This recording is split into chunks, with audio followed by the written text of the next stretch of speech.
Good morning, dear students. Today we are going to solve May-June 2017 2-1 paper. The course is Physics 5054. Let's start. Okay. In this video, we will be solving only the section A of this paper. Section B of this paper we will solve in another video.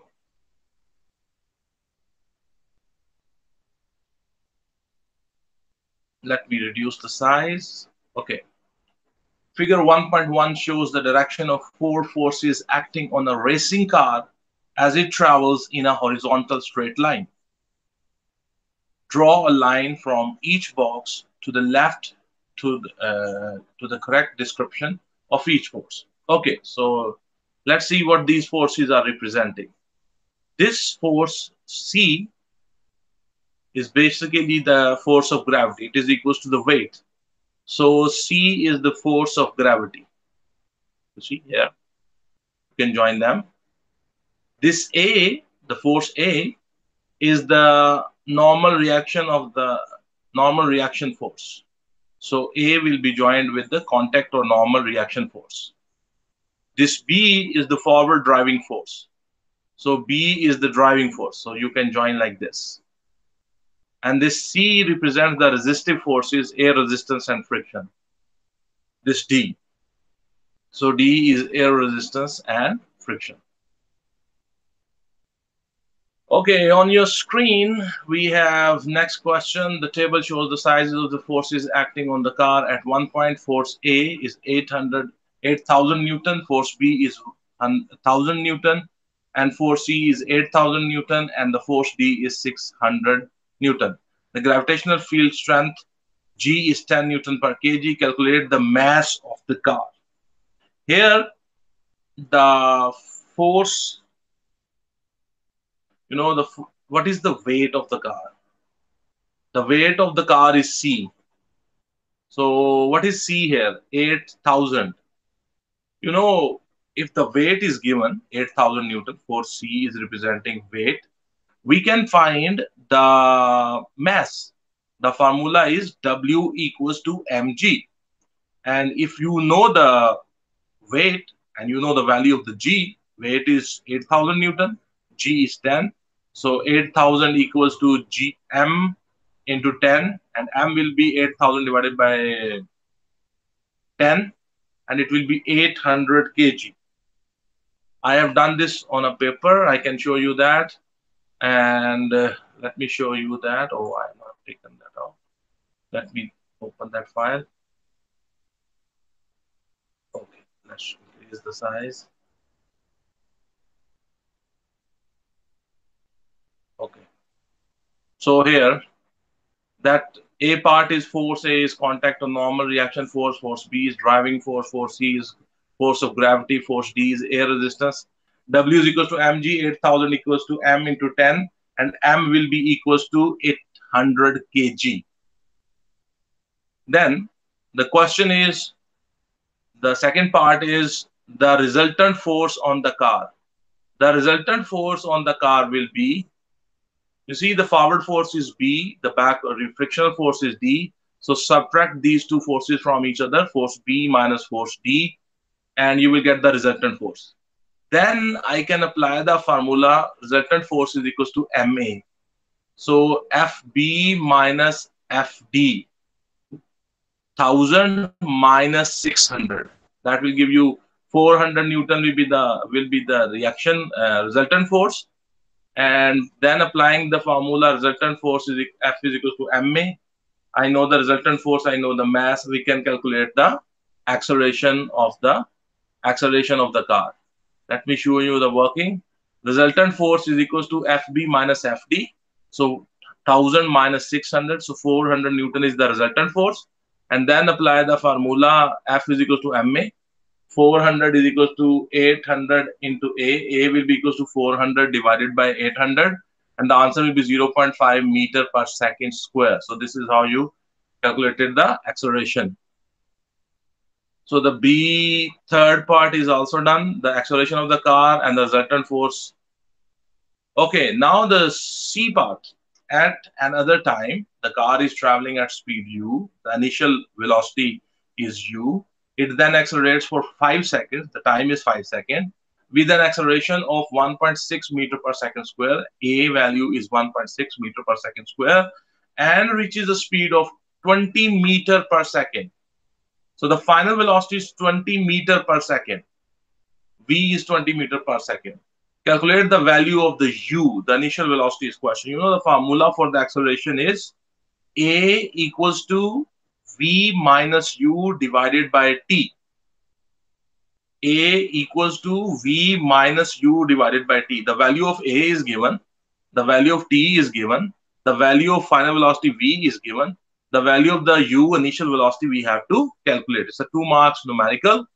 I have done this on your screen. You can see the C part. A is equals to V minus u divided by t. Put the values. 1.6 equals to 20 minus u by 5. So 5 will go on the other side. It will be 5 multiply 1.6. Take the u to the other side and 5 into 1.6, bring it to the left side. So it will become minus. So minus 5 into 1.6 plus 20 minus 8 plus 20, and the answer will be 12 meter per second. So I hope you have understood this question. Okay, we are moving to the next question. On your screen, we have this question. Question number 2. Figure 2.1 shows a student sitting on a chair. Figure 2.2 shows the same student with his chair tilted backwards slightly. State and explain how the pressure of the chair on the floor differs in the two positions. Okay, look at see. The pressure is, in this case, in both the cases, the pressure is weight divided by the contact area with the ground. If you look at in the first figure, in both the figures, the weight is same. The downward force weight is same in both the figures.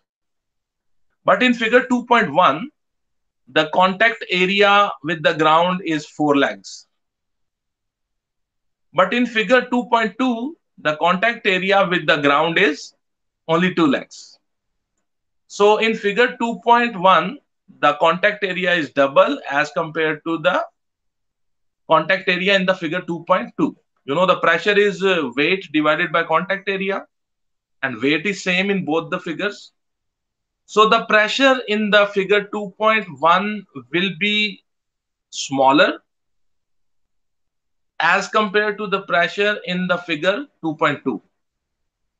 The reason is that the pressure is inversely proportional to the contact area. Weight is same in both the cases. So the pressure in the figure 2.1 will be more than the pressure in the, will be less than, sorry, as compared to the pressure in the figure 2.2. Because the contact area in figure 2.1 is larger than the contact area in the figure 2.2. This is question number, this is question number 2 part A, and it's a 2-mark question. I have written this answer also. Let me show you that answer. So on your screen, you can see clearly question number 2 part A. In the figure 2.1, the contact area with ground is all 4 legs. In figure 2.2, the contact area with ground is 2 legs. Weight in both figures is same. So pressure in the figure 2.1 is half the pressure in figure 2.2. Pressure is inversely proportional to the contact area. So it was a 2-mark question. I hope you have understood it. Okay, so now we will move to the B part of question number 2. He says the chair and student fall over if the chair is tilted backwards more than in figure 2.2. Explain why. Let me show you that figure and then we will, okay. Look at figure 2.1. If this is the center of the gravity of the boy, then the line of action of the weight of the boy is passing from here. Okay. Now the boy has tilted. In figure 2.2, the boy has tilted. Now the line of action of the weight of the boy is passing through this leg. The line of action of the weight of the boy is passing through this leg.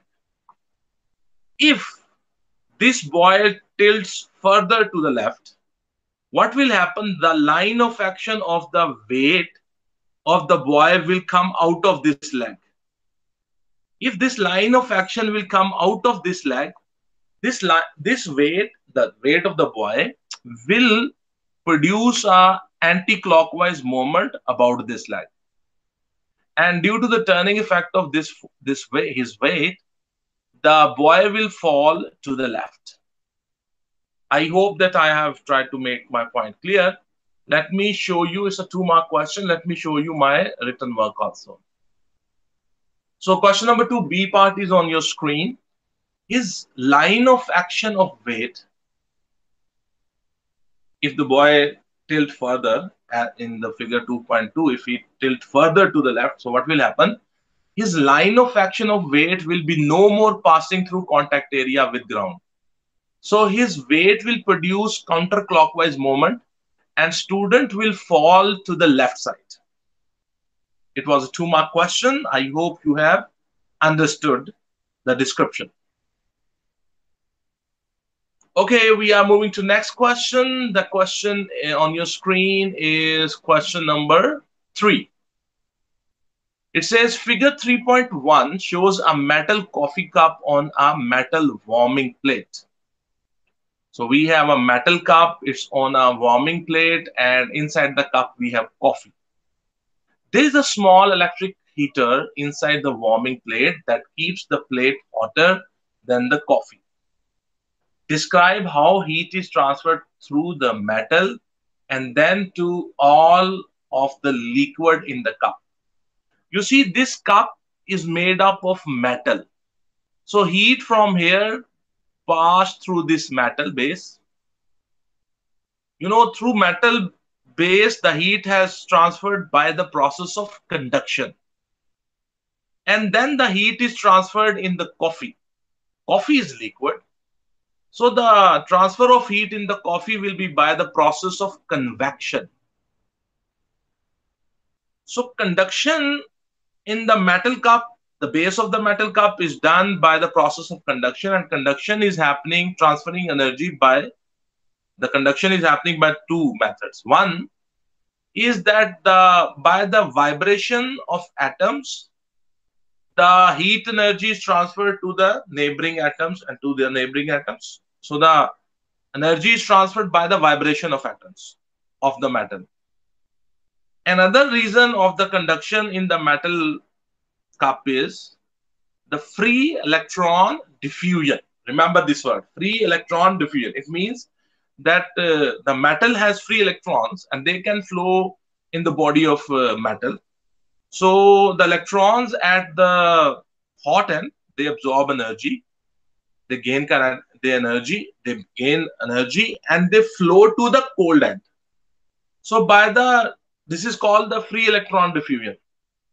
So by the process of the vibration of the atoms and by the free electron diffusion, the conduction is done in the base of the metal cup. Now, the heat transfer in the coffee is done by the process of convection. How the convection takes place?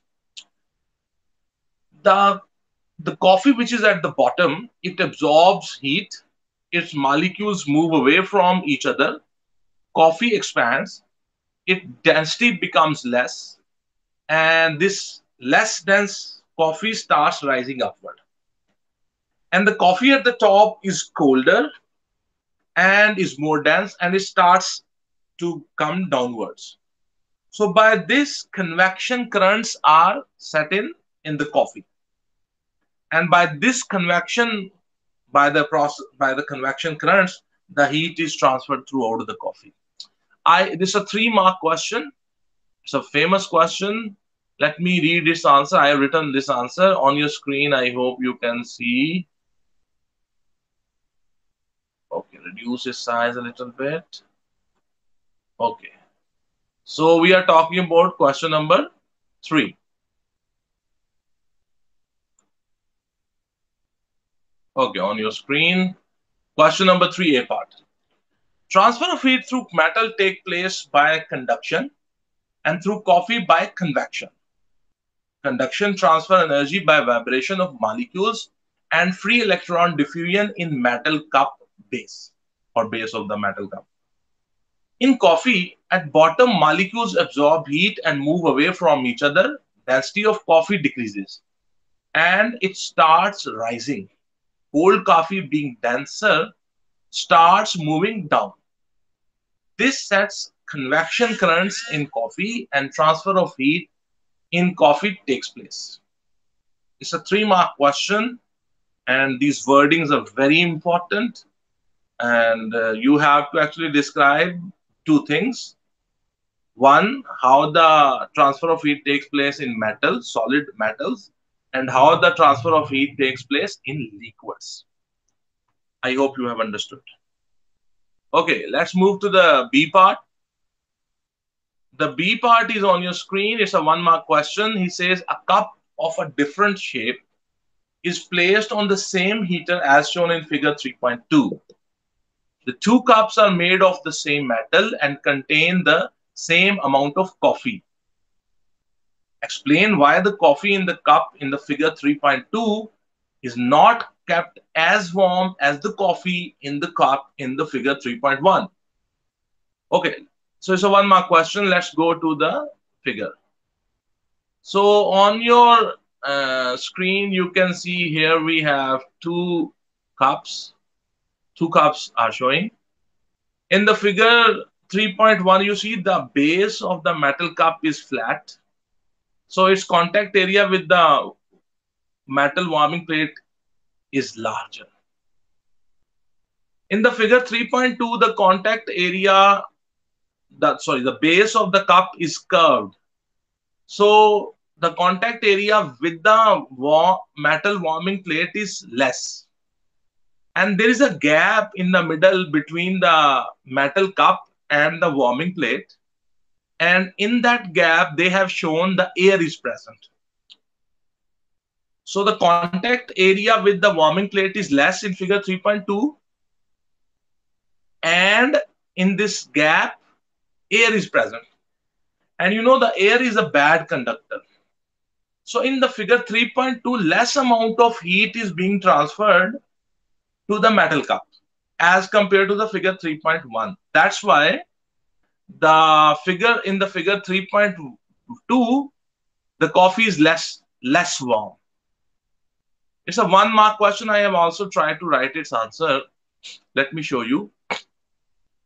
On your screen, I hope you can see.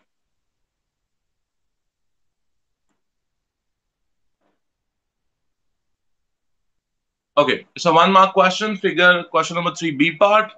In figure 3.2, the base of cup is curved and it is not totally in contact with the warming plate. Air, which is a bad conductor of heat, is present in the gap between metal cup base and warming plate. So these are the two reasons. That's why the figure 3.2, the coffee in the cup is not that warm as compared to figure 3.1. I hope you have understood it. Okay, now we move to the C part. The outside surface of the cup can be either black or white and can be either dull or shiny. Underline which color and which type of surface is best to keep the coffee warm. To keep the coffee warm, the outside surface of the cup should be white and shiny. So underline white and shiny. In the second part, he says, explain your answer in the C first part. We chose white and shiny because, you know, the white and shiny, they are bad emitter of infrared radiation. The outside surface of the cup should be white and shiny because they are white and shiny will be bad emitter of infrared radiation. So less amount of heat will be lost to the surrounding by the metal cup if the outside surface is white and shiny. I have also written its answer. Let me read the answer. In your screen, you can see white and shiny. And the second part is white and shiny surfaces are a bad emitter of infrared radiation. So less heat will be lost to the surrounding. I hope you have understood question number 3. Okay. So on your screen, figure 4 point, question number 4. Figure 4.1 shows a converging lens, an object O, and the image I produced by the lens. So on this diagram, if I increase the size, you know, here a lens is shown. It's a converging lens. Here an object is shown, and here the image is shown. Okay. So 5 squares, small squares here represent 1 centimeter. The first question is the image formed is real and has a linear magnification of 4. He says define the term linear magnification. Linear magnification is the ratio of the height of the image to the height of the object. Another definition can be the linear magnification is the ratio of the distance of the image from the lens to the distance of the object from the lens. A second part is explain what is meant by real image. Real images are those images which are actually formed by the real intersection of the light rays. Real images are those images which can be captured on a screen. I have written these answers on a paper also. Let me show you that. Question number 4 on your screen. Linear magnification of lens is ratio of height of image to the height of object. And the second part is real image is an image which can be captured on a screen. Which can be captured on a screen. Okay.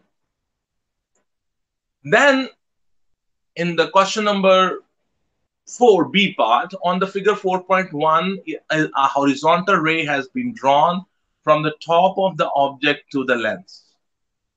Continue this ray until it meets the image. So basically, let me reduce the size and show you how it will work. And I have done this on a paper also, but I will show you that. So basically, if you have a hard copy of paper in front of you, then take a scale, a long scale, and a pencil, and do as I am instructing you to do.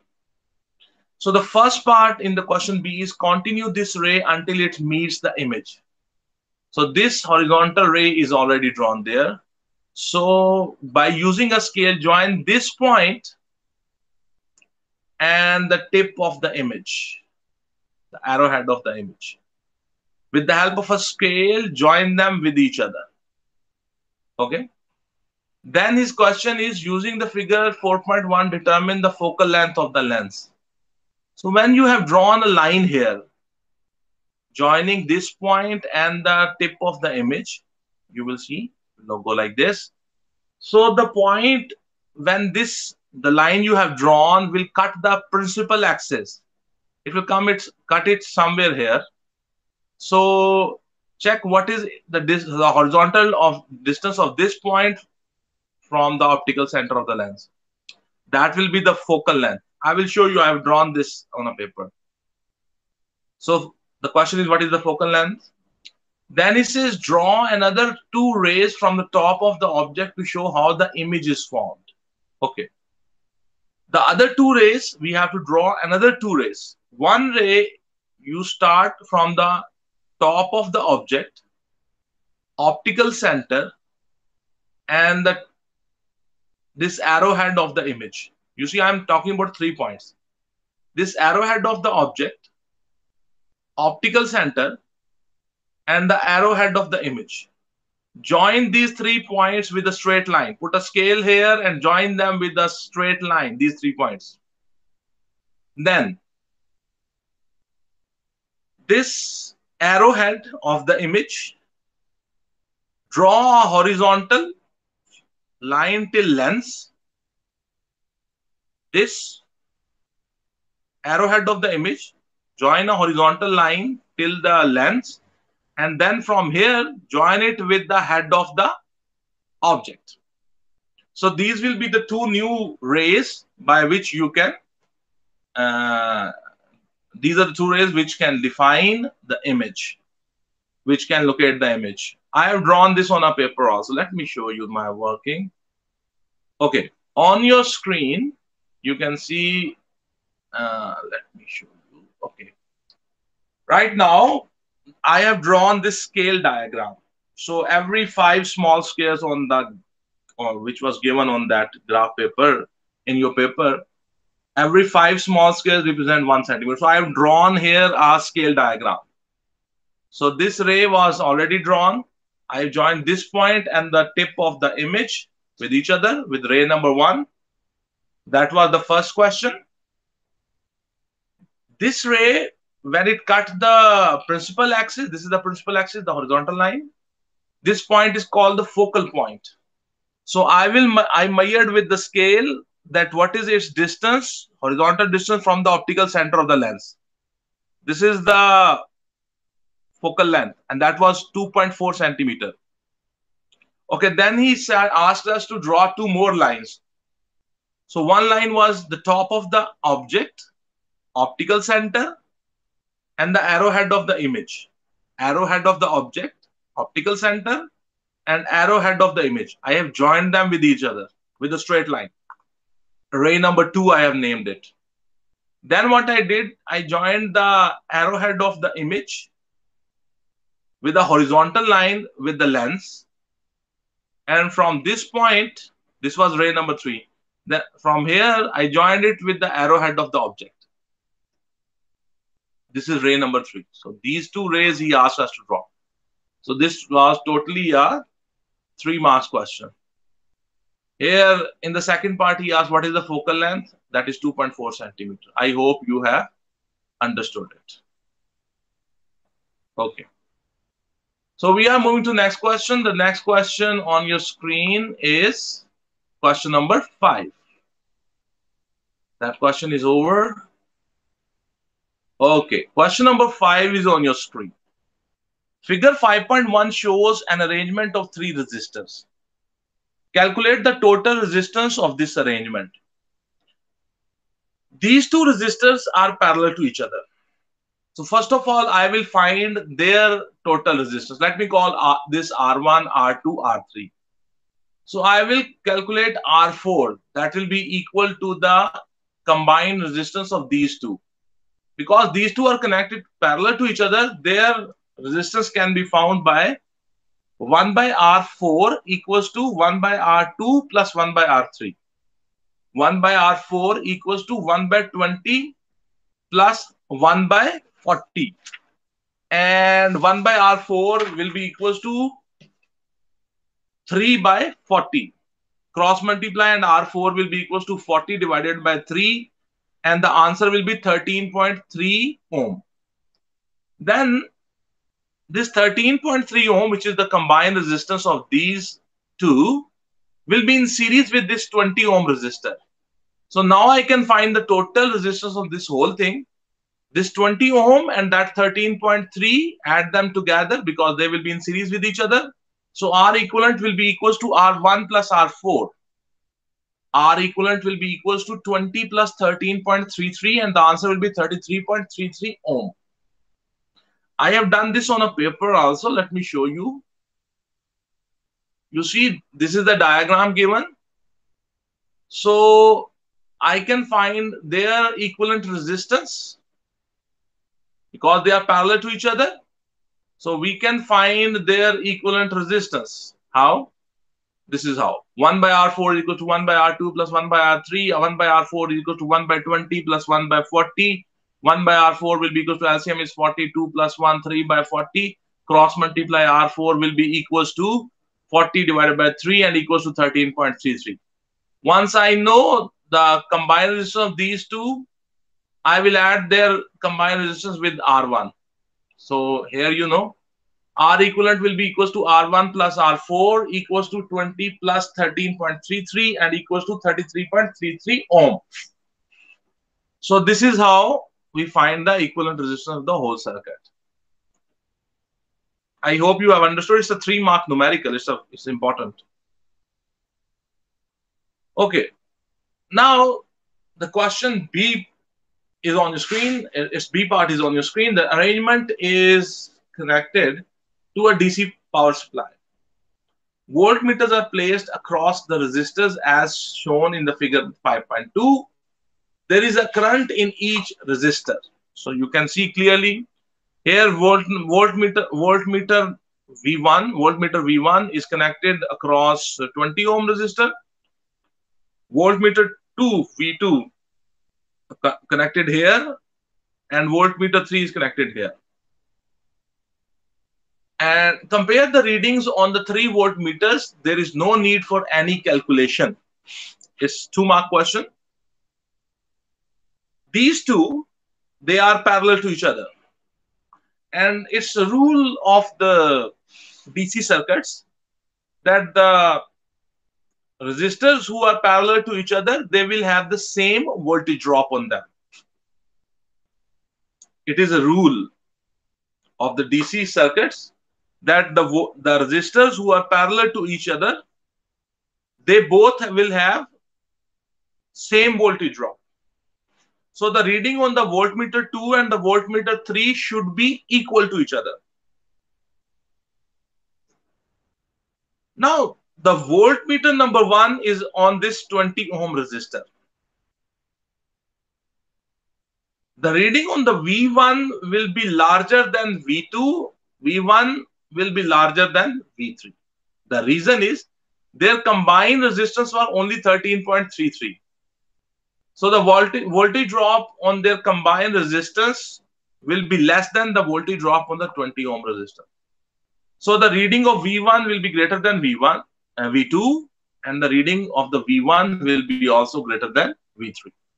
I have written this answer also. Let me show you. Reading on the V2 is equal to V3 and the V1 is greater than V2. It is also greater than V3. V2 and V3 were basically equal. Okay.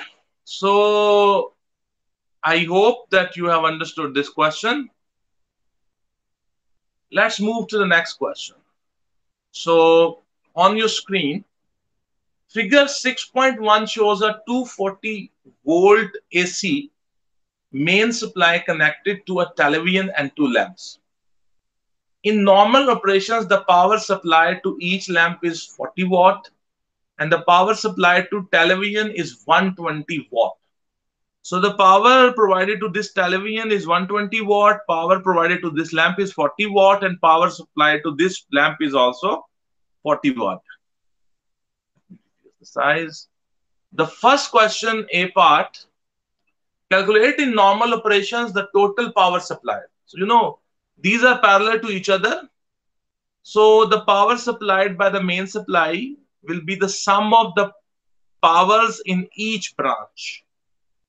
So 120 watt plus 40 watt plus 40 watt. So it will be 200 watt. Then the next question is total number of kilowatt hours of the energy supplied to the circuit in 3 hours.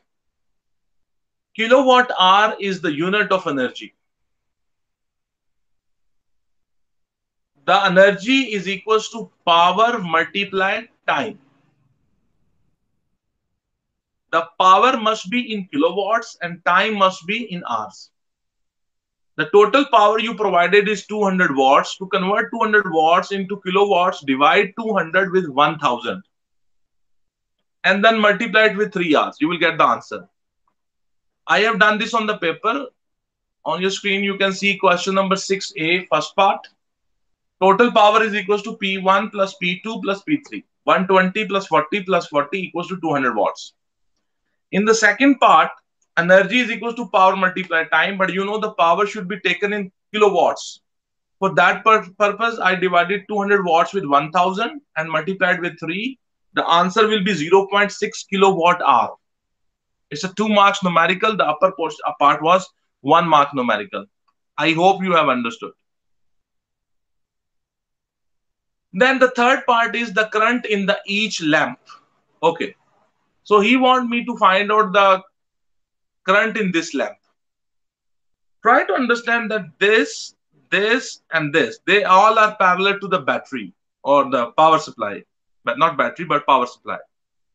So if your resistors or your appliances all are parallel to the power supply, they will have the, every branch will have the voltage drop equals to the power supply.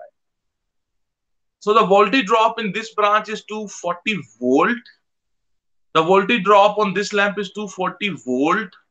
And the voltage drop on this lamp is also 240 volt.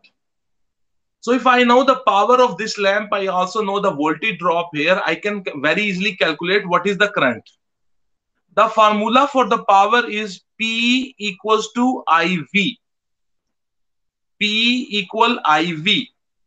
If I know the power, I know the voltage, I can calculate the value of I. I will be P divided by V.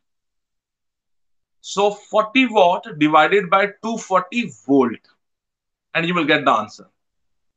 I have done this on your screen. You can see these questions. It's a 2 marks numerical, the current in each lamp. I've done this on a paper. Let me show you. So P is equals to IV, I is equals to P divided by V, P is 40 and the voltage is 240. So the answer will be 0.166 and the answer will be 0.17 amp. It's a 2 marks numerical. Okay. The B part is explain why the switches are placed in the live wire and not in the neutral wire. It's a 2 marks question. You know, we always connect the switches, the breakers, the fuses in the live wire. Here he's asked you a question about the switch.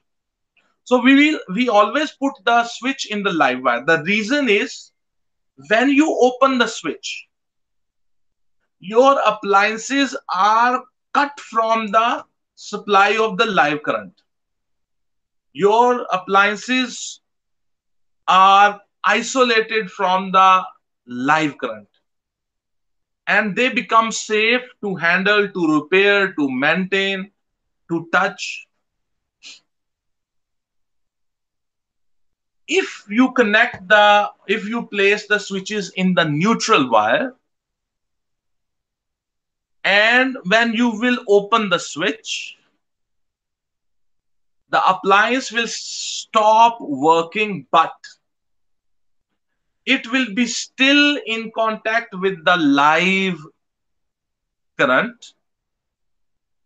It will be still getting high voltage current, and there will be always chances that if you touch it, if you try to repair it, you will be electrocuted.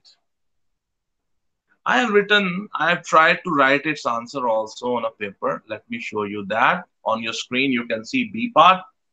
Switches are connected in live wire. If switch is open, appliance will be cut off from live current and will be safe. If switches are connected in neutral, when switch is open, appliances will be still connected to live current and can be dangerous. So it was a 2 mark question. I hope you have understood my description. Okay. On your screen, we have figure 7.1. This question number 7 shows a metal rod placed between the poles of a magnet. So here we have a metal rod AB. It is connected with a battery. These two are magnets. This is the north pole of that magnet. This is the south pole of this magnet. So this battery is providing, this is the positive terminal of the battery. So current from here, flow from A to B and coming back to the negative. Magnetic field is flowing from north to south. Magnetic lines are from north to south. So his question is end A of the rod is connected to the positive terminal of a DC power supply and end B is connected to the negative terminal. The current in the rod and the magnetic field produces a force on the rod. On figure 7.1, draw arrows to show the direction of the current in the metal rod labeled with C. Let me reduce the size so I can show you also. Okay. In the first part, he says the direction of the current in the metal rod, label this with arrow C. So current is flowing from A to B. So draw an arrow here and label it C, direction of the current. Okay. The second part is the direction of the magnetic field that acts on the metal rod. Draw this with arrow M. So draw an arrow from North Pole to South Pole, towards South Pole. Draw an arrow, put an arrowhead on this side and label it as M. Then the question is, third part is the direction of the force on the rod, labeled this arrow F. The direction of the force on this metal rod AB can be found by the left-hand rule, Fleming's left-hand rule. Take your left hand I'm saying, stretch your fingers in this way. These three fingers should be perpendicular to each other. This is the thumb, this is the index finger, and this is the middle finger. We call the thumb FMC. FMC. This thumb is force, M, magnetic field, C, current. So apply this left-hand rule on this diagram. The current is from north, so magnetic field is from north to south. The current is going from A to B. My thumb is pointing downward. FMC. Magnetic field, north to south. Current going from A to B. My thumb, which represents the force, is downward. It means I have to draw an arrow on the AB in the downward direction and label it F. It's a 3-mark question. I made this figure on a paper. Let me show you that figure. Let's reduce its size a little bit. Okay. Oh. Okay.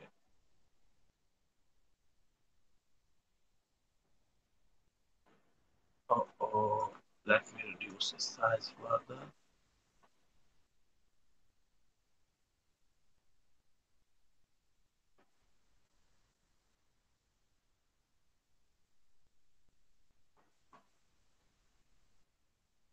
I want you to see the whole figure now. That's why I'm trying. Okay. So on your screen, I have tried to make that diagram on a paper. You see, it's a 3-mark question, you know, this diagram. The current is coming from the positive terminal of the battery. So the current is flowing from A to B. I have shown this arrow and I labeled it as C. So this is the current. The magnetic field is from North Pole to the South Pole. I have drawn this red arrow and I have named it as M. And the direction of the force on this conductor AB, I found the direction with the help of the left-hand rule, Fleming's left-hand rule, and I came to know that the force direction is downward. So I have drawn this arrow in the blue color, downward direction, and I've labeled it as F. So it's a 3-mark question on this diagram. I hope you have understood this diagram. Okay, let's move to the B part of this question.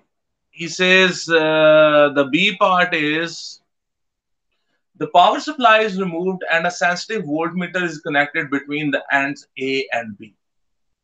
When the rod is moved upward or downwards, there is a reading on the voltmeter. The first part of 2 marks question is, explain why there is a reading on the voltmeter. So what he's telling you, you see in this diagram, here you have connected it with the battery. He said, I have removed the battery. And instead, I put here a voltmeter. So no source of EMF is there now. He removed this and instead put a voltmeter here. And what he did, then he moved this AB upward or downward. And this voltmeter showed deflection. The pointer of the voltmeter showed deflection. He says, why? You know, when you move this AB upward or downward, So what will happen? This AB will cut the magnetic lines which are flowing from north to south. So when you will move this AB upward or you move it downward, in any case, when the rod AB will move, it will cut the magnetic lines. When it will cut the magnetic lines, EMF will be induced in the AB. It is rule. It's the law of nature that if you have a conductor and it is placed in magnetic field and you move it such that it moves perpendicular to the magnetic lines and cuts the magnetic lines, EMF is induced in that conductor. So due to that induced EMF, the voltmeter pointer is deflecting.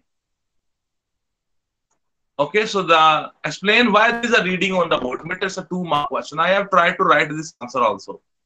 Let me show you. Yeah, on your screen we have, when the rod AB moves up or down, it cut magnetic field lines. Due to this, EMF is induced in the rod AB. And the reading is shown on the voltmeter question. The next part is 1-mark question. He says the reading on the voltmeter is increased by using a stronger magnetic field. State one other way of producing a larger reading on the voltmeter. You can increase the reading of the voltmeter or you can increase the size of the induced EMF. One method was using a stronger magnetic field. He has already mentioned it. He wants you to mention another method. The other method could be move the rod AB faster. When you move it up or you move it down, move it faster. The EMF induced will be larger. So it was a 1-mark question. I have written this answer also. Move the rod AB up or down faster. Okay.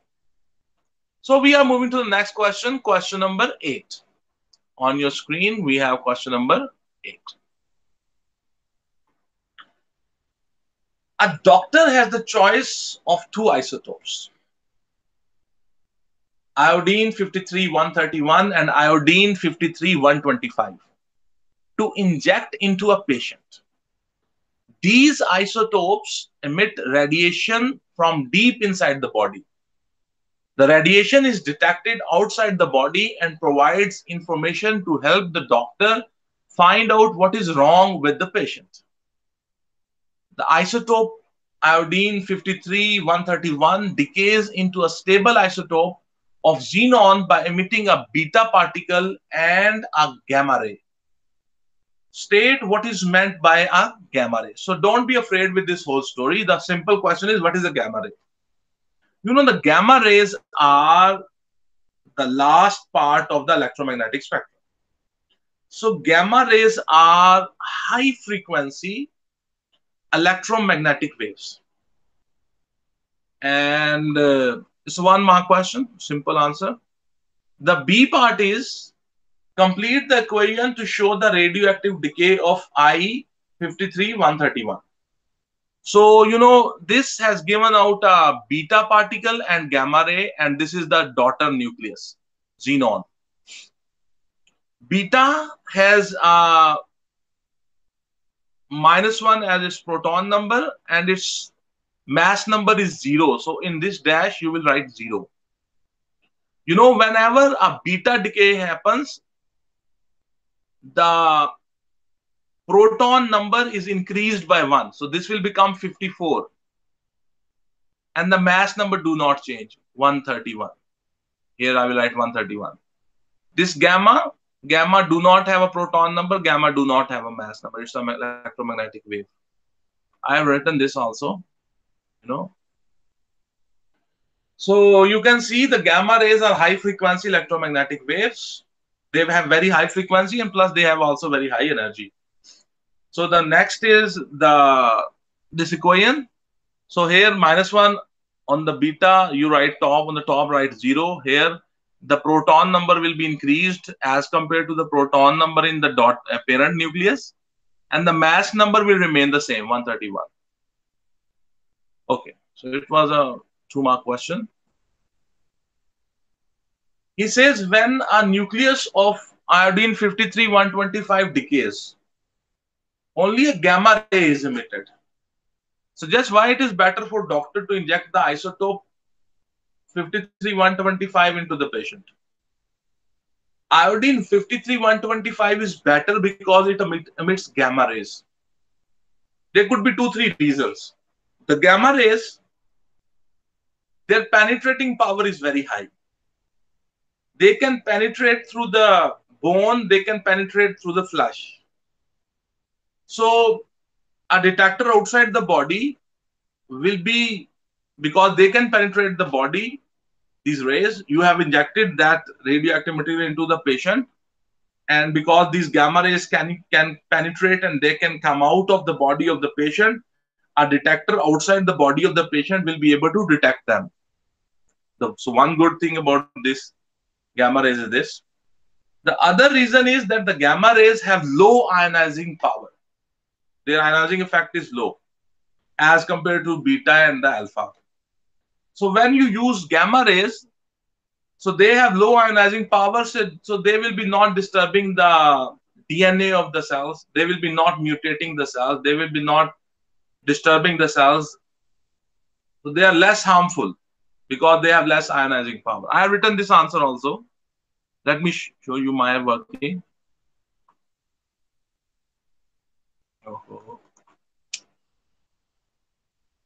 Okay. I-53-125 is to be injected because it emits gamma rays, which can penetrate through flesh and bones and can be detected by a detector outside patient's body. Gamma rays also have less ionization power, so they do not harm cells of body or less chance of mutation of the cells. They do not affect the DNA. So the less chance of the harm to the patient. So that's it. This was question number 8. So this after this section B starts. So dear students, today we have done, May June 2017 2-1 paper. We have done today. It's section A. Section B we will do in another video. I'm trying my best to explain the concepts, and I want to be helpful to you, and I wish that your answering skills improve. To take the best benefit of this video, I suggest that you should have a hard copy of this paper in front of you. And you should be watching and listening this video carefully, but you should be also writing on your paper. So listen a question, then stop this video and write it on your papers. Check my answers, your answers. Check them with the marking scheme also. I pray that your answering skills improve and this becomes very helpful for you. Thank you very much, everybody. Have a good day. God bless you all. Thank you very much.